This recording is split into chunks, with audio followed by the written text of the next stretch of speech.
so today we're going to be talking about the molecule CH4.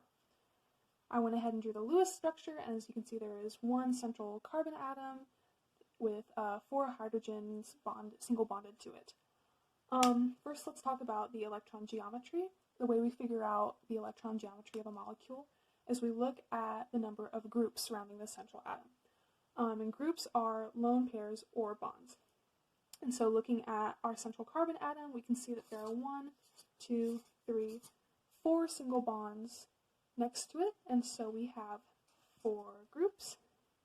And looking at our chart, we can see that 4 groups corresponds to tetrahedral electron geometry. Next, looking at the molecular geometry, we figure that out by looking at the number of lone pairs. Again, looking at our central atom, we can see that there are no lone pairs next to it, so we have 0 lone pairs.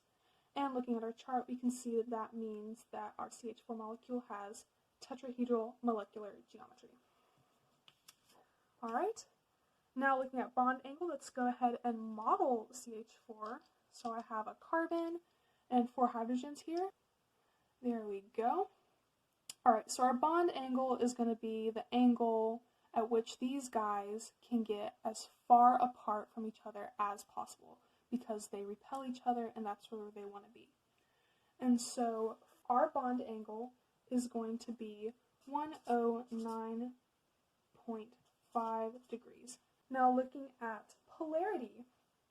Polarity occurs when one side of the molecule has a slight negative charge and one side has a slight positive due to differences in electronegativity.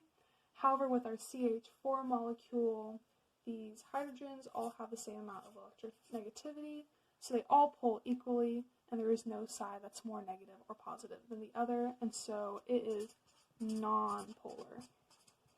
Alright, finally, orbital hybridization. This is our electron configuration for carbon. And so we really just want to worry about the valence here.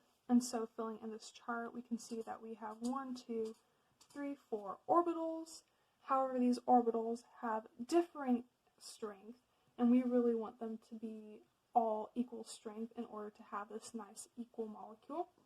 And so we're going to hybridize, and so we have 4 orbitals going in, 2 s orbitals and 2 p orbitals, and coming out we're going to have 4 sp3 orbitals, and these orbitals are all going to have the same strength. They're each going to have 1 electron that then bonds with their hydrogen.